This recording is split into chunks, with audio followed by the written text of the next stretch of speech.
Well,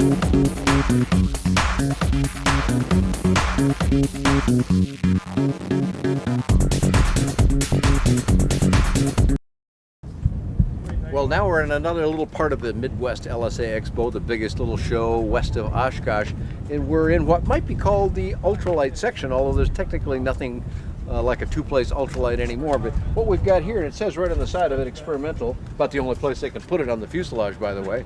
And this is from a company called Quicksilver, who has built arguably more airplanes than anybody else in light sport or in light aviation, period. Over 15,000 of these kind of airplanes have been built and flown over the years, and virtually every one of those has been a kit.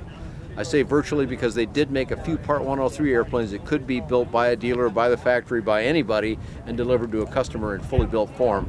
Most of them have been kits. Now, Quicksilver has just gone through an ownership change. It's now Quicksilver Aeronautics, and they will be moving toward SLSA approval for a version of this airplane and for their GT500 tandem-seated aircraft. Those aren't ready yet, but they're coming.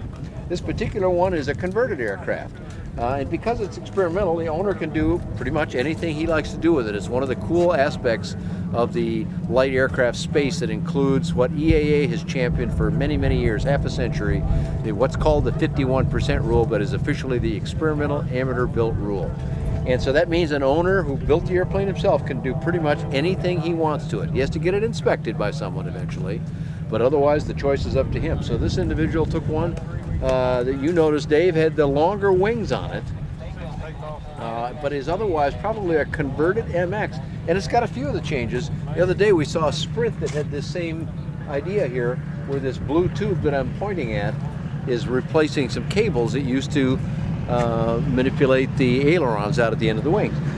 The beauty of an experimental, do what you like, maintain it yourself, and it still flies like the same charming way Quicksilver's did always. There's a whole bunch of airplanes from Quicksilver Aeronautics, and you can find all those at their website, which is, by the way, a brand new website for them. It's at quicksilveraircraft.com.